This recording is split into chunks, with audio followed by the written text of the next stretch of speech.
Hi friends, welcome back to my channel. Friends, ಇವತ್ತು ನಾಟಿ ಕೋಳಿ ಸಾರು ಮಾಡ್ತಾಯಿದ್ದೀನಿ ಹಳ್ಳಿ ಸ್ಟೈಲ್ನಲ್ಲಿ. ಸೂಪರಾಗಿರುತ್ತೆ. ಒಮ್ಮೆ ಒಂದ್ಸಲಿ ಟ್ರೈ ಮಾಡಿ ನೋಡಿದ್ರೆ ನೀವು ಒಂದ್ಸಲಿ ಮಾಡಿದ್ರೆ ಯಾರೂ ರುಚಿ ಮರೆಯೋಲ್ಲ, ಅಷ್ಟು ಟೇಸ್ಟಾಗಿರುತ್ತೆ.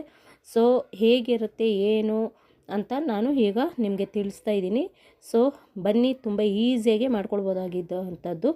ಫಸ್ಟಿಗೆ ಒಂದು ಪ್ಲೇಟಲ್ಲಿ ಈರುಳ್ಳಿ, ಹಸಿಮೆಣಸಿನ್ಕಾಯಿ, ಹಾಗೆ ಟೊಮೆಟೊ, ಚಕ್ಕೆ, ಲವಂಗ, ಬೆಳ್ಳುಳ್ಳಿ ಮತ್ತು ಶುಂಠಿ 2 ಗಡ್ಡೆ ಅಷ್ಟು ಬೆಳ್ಳುಳ್ಳಿನ ತೊಗೊಂಡಿದ್ದೀನಿ. ಬೆಳ್ಳುಳ್ಳಿ ಸ್ವಲ್ಪ ಜಾಸ್ತಿ ತೊಗೊಂಡ್ರೆ ಟೇಸ್ಟ್ ಚೆನ್ನಾಗಿರುತ್ತೆ.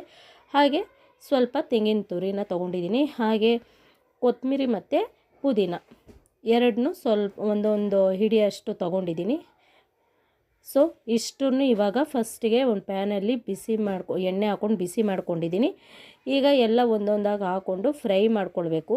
ನಾವು ಫ್ರೈ ಎಷ್ಟು ಮಾಡ್ಕೊಳ್ತೀವೋ ಸಾರು ಅಷ್ಟೇ ತುಂಬಾ ಟೇಸ್ಟಾಗಿ ಬರುತ್ತೆ.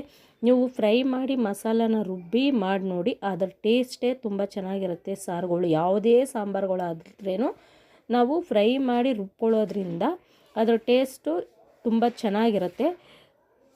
ಇವಾಗ ಚಕ್ಕೆ, ಲವಂಗ, ಬೆಳ್ಳುಳ್ಳಿ, ಶುಂಠಿ, ಹಸಿಮೆಣಸಿನ್ಕಾಯಿ ಎಲ್ಲ ಹಾಕ್ಕೊಂಡು ಸ್ವಲ್ಪ ಹಂಗೆ ಫ್ರೈ ಆಗಬೇಕು. ಇವಾಗ ಈರುಳ್ಳಿನ ಹಾಕ್ಕೊಳ್ತಾ ಇದ್ದೀನಿ. ಈರುಳ್ಳಿ ಬಂದು ದಪ್ಪ ಸೈಜದ್ದು 2 ತೊಗೊಳ್ತಾ ಇದ್ದೀನಿ. ಸೊ ಈರುಳ್ಳಿ ಹಾಕೋದ್ರಿಂದ ಟೇಸ್ಟ್ ತುಂಬಾ ಚೆನ್ನಾಗಿರುತ್ತೆ ನಾನ್ ವೆಜ್ಗೆಲ್ಲ. ಹಾಗೆ ಒಂದೇ ಒಂದು ಟೊಮೆಟೊನ ತೊಗೊಂಡಿದ್ದೀನಿ. ಜಾಸ್ತಿ ಟೊಮೆಟೊನ ಹಾಕಬಾರ್ದು ನಾನ್ ವೆಜ್ಗೆಲ್ಲ. ನೀವು ಮಾಮೂಲಿ ಬೇರೆ ಮಸಾಲೆಗಳಿಗೆಲ್ಲ ಅದು ನಿಮ್ಮ ಇಷ್ಟ. ನಾನ್ ವೆಜ್ಗೆ ಮಾತ್ರ ಈ ಟೊಮೆಟೊನ ಸ್ವಲ್ಪ ಕಡಿಮೆನೇ ಹಾಕ್ಕೊಳ್ಬೇಕು. ಟೇಸ್ಟ್ ವೈಸ್ ತುಂಬಾ ಚೆನ್ನಾಗಿರುತ್ತೆ. ಸೊ ಇವಾಗ ಇದನ್ನೆಲ್ಲ ಹಾಕ್ಕೊಂಡು ಚೆನ್ನಾಗಿ ನಾನು ಫ್ರೈ ಮಾಡ್ಕೊಳ್ತಾ ಇದ್ದೀನಿ. ಫ್ರೈ ಮಾಡ್ಕೊಳ್ಳೋದ್ರಿಂದ ಹಸಿ ಸ್ಮೆಲ್ ಹೋಗುತ್ತೆ, ಆ ಟೇಸ್ಟು ಸಹ ತುಂಬ ಚೆನ್ನಾಗಿ ಬರುತ್ತೆ. ಈಗ ಪುದೀನ ಮತ್ತು ಕೊತ್ತಂಬರಿ ಎರಡನ್ನೂ ಹಾಕ್ಕೊಳ್ತಾ ಇದ್ದೀನಿ. ಇದನ್ನು ಅಷ್ಟೇ ಸ್ವಲ್ಪ ಫ್ರೈ ಮಾಡ್ಕೊಳ್ಬೇಕು.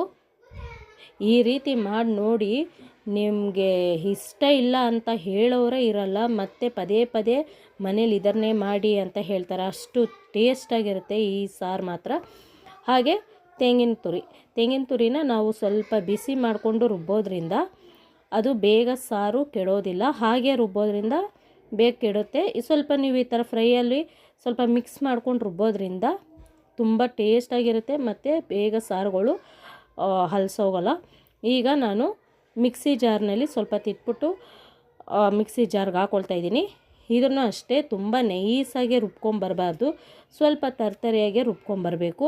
ಈಗ ಸ್ವಲ್ಪ ಮಸಾಲೆ ಇದು ಬಿಸಿ ಮಾಡಿದ್ನಲ್ಲ ಎಲ್ಲ ಆದಮೇಲೆ ಈಗ ಮಿಕ್ಸಿ ಮಾಡ್ಕೊಂಬಂದಿದ್ದೀನಿ ನೋಡಿ, ಈ ಥರ ರುಬ್ಕೊಳ್ಬೇಕು. ಈಗ ಕುಕ್ಕರ್ನಲ್ಲಿ ಇಟ್ಕೊಂಡು ಸ್ವಲ್ಪ ಎಣ್ಣೆನ ಹಾಕ್ಕೊಳ್ತಾ ಇದ್ದೀನಿ. ಎಣ್ಣೆ ಸ್ವಲ್ಪ ಕಡಿಮೆನೇ ಹಾಕ್ಕೊಳ್ಳಿ, ಯಾಕಂದರೆ ನಾಟಿ ಕೋಳಿ ಸಾರಲ್ಲಿ ಸ್ವಲ್ಪ ಕಡಿಮೆ ಇದ್ರೇ ಬೆಸ್ಟು.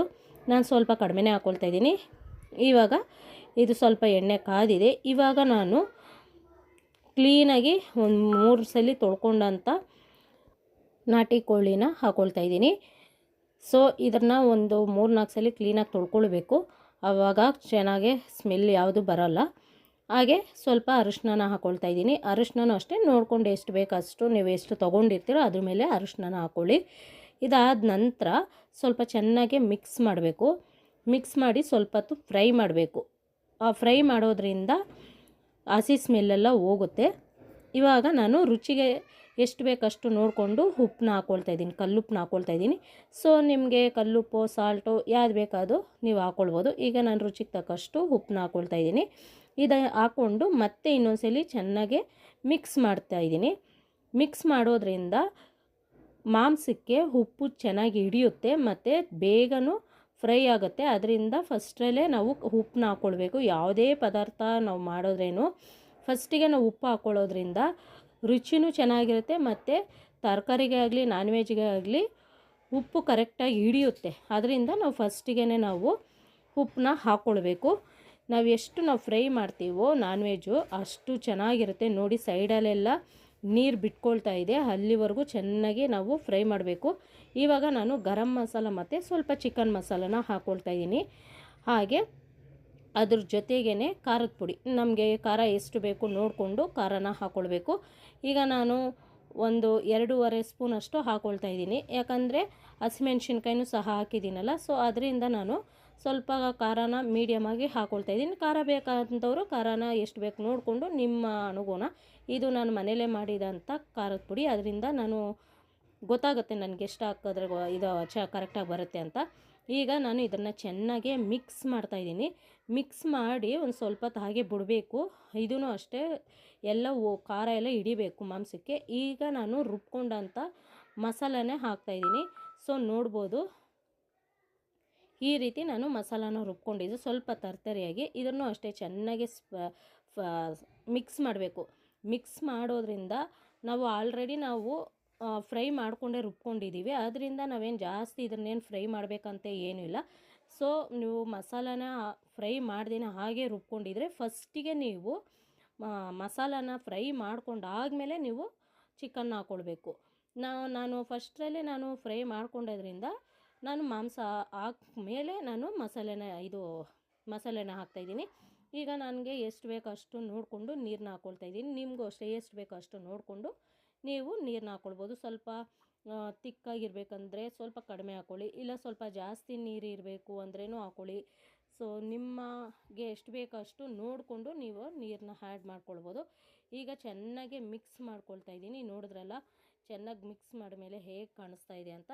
ತುಂಬ ಈಸಿಯಾಗಿ ಮನೇಲಿ ಹಳ್ಳಿ ಸ್ಟೈಲ್ ಆ ರೀತಿಲಿ ಮಾಡ್ಕೊಳ್ಬೋದಂತ ನಾಟಿ ಕೋಳಿ ಸಾರು ತುಂಬಾ ಯಮ್ಮಿಯಾಗಿತ್ತು ಮತ್ತು ಅಷ್ಟೇ ಟೇಸ್ಟಾಗಿತ್ತು. ಸೊ ಯಾರು ನೀವು ಮಾಡಿದ್ದೀರಾ ಅಂತ ಹೇಳಬೇಕು. ಆ ಥರ ಇರುತ್ತೆ, ಎಷ್ಟು ಚೆನ್ನಾಗಿರುತ್ತೆ ಅಂದರೆ ಅಷ್ಟು ತುಂಬಾ ಚೆನ್ನಾಗಿರುತ್ತೆ. ಈಗ ನಾನು ವಿಷಲ್ಗಿಟ್ಟಿದ್ದೀನಿ, ಒಂದು 4ರಿಂದ 5 ವಿಷಲ್ ಬರಬೇಕು. ಹಾಗೆ ನಾನು ತೋರಿಸ್ತೀನಿ, ನೋಡ್ಬೋದು. ಸೊ ಯಮ್ಮಿ ಚಿಕನ್ ಸಾರು ತುಂಬಾ ಟೇಸ್ಟಾಗಿತ್ತು. ಹಾಗೆ ತಿನ್ನಲಿಕ್ಕೆ ಒಂಥರ ಸಕ್ಕತ್ತಾಗಿತ್ತು. ಯಾರು ಇದನ್ನು ಮಾಡದೇ ಇರಬೇಡಿ, ಟ್ರೈ ಮಾಡಿ ನೋಡಿ. ಹಾಗೆ ಹೇಗಿತ್ತು ಅಂತ ಕಮೆಂಟ್ಸಲ್ಲಿ ತಿಳಿಸಿ. ಇನ್ನೂ ಯಾವ್ದಾರು ವೀಡಿಯೋಗಳು ಬೇಕು ಅಂತ ಅಂದರೆ ನನಗೆ ಕಮೆಂಟ್ ಸೆಕ್ಷನಲ್ಲಿ ತಿಳಿಸಿ. ನೋಡಿದ್ರಲ್ಲ, ತುಂಬ ಈಸಿಯಾಗಿ ಮಾಡ್ಕೊಳ್ಬೋದಾ ಅಂತ ಚಿಕನ್ ಸಾರು, ತುಂಬ ಯಮ್ಮಿಯಾಗಿರುತ್ತೆ. ಸೊ ನಿಮಗೆ ಈ ವಿಡಿಯೋ ಇಷ್ಟ ಆಗಿದೆ ಅಂತ ಅಂದ್ಕೊಂಡಿದ್ದೀನಿ. ಯಾರಿಗೆಲ್ಲ ಇಷ್ಟ ಆಗಿದೆ ಅಂತ ಅಂದರೆ ಒಂದೇ ಒಂದು ಲೈಕ್ ಮಾಡಿ, ಕಮೆಂಟ್ ಮಾಡಿ, ಶೇರ್ ಮಾಡಿ. ಸೊ ನೀವು ಮಾಡೋ ಒಂದೊಂದು ಸಬ್ಸ್ಕ್ರೈಬು ಮತ್ತು ಒಂದೊಂದು ಶೇರಿಂದ ನನಗೆ ತುಂಬಾ ಮೋಟಿವೇಟ್ ಆಗುತ್ತೆ. ಇನ್ನೂ ಬೇರೆ ಬೇರೆ ಥರ ವೀಡಿಯೋಗಳು ಹಾಕಬೇಕಂತ ನನಗೂ ಅನಿಸುತ್ತೆ. ಸೊ ನೆಕ್ಸ್ಟು ಯಾವ ಥರ ಏನು ಮಾಡೋದು ಅಂತ ನೀವು ಕಮೆಂಟ್ಸಲ್ಲಿ ತಿಳಿಸಿ. ನೋಡಿದ್ರಲ್ಲ, ಬಿಸಿ ಬಿಸಿ ಅನ್ನನೂ ರೆಡಿ ಆಯಿತು. ಈಗ ಅನ್ನದ ಜೊತೆ ಸರ್ವ್ ಮಾಡೋ ಟೈಮು ನೋಡಿದ್ರಲ್ಲ, ಸಕ್ಕದಾಗಿತ್ತು, ಸೇರುವ ಥರ ಇತ್ತು. ಟೇಸ್ಟ್ ಮಾತ್ರ ಅಷ್ಟು ಸಕ್ಕದಾಗಿತ್ತು, ಯಮ್ಮಿಯಾಗಿತ್ತು. ಸೊ ಮನೇಲಿ ಮಾಡಿ ನೋಡಿ, ನೋಡಿ ನನಗೆ ಕಮೆಂಟ್ಸಲ್ಲಿ ತಿಳಿಸಿ ಅಂತ ಹೇಳ್ತಾ ಇದ್ದೀನಿ. ಇಲ್ಲಿಗೆ ಈ ವಿಡಿಯೋನ ಎಂಡ್ ಮಾಡ್ತಾಯಿದ್ದೀನಿ. ಮತ್ತು ನೆಕ್ಸ್ಟ್ ವಿಡಿಯೋದಲ್ಲಿ ಮತ್ತೊಂದು ವಿಡಿಯೋ ಜೊತೆ ನಿಮ್ಮ ಜೊತೆ ನಾನು ಸಿಗ್ತೀನಿ ಅಂತ ಹೇಳ್ತಾ ಇಲ್ಲಿಗೆ ಈ ವಿಡಿಯೋ ಎಂಡ್ ಮಾಡ್ತಾಯಿದ್ದೀನಿ. Thanks for watching. ಬಾಯ್.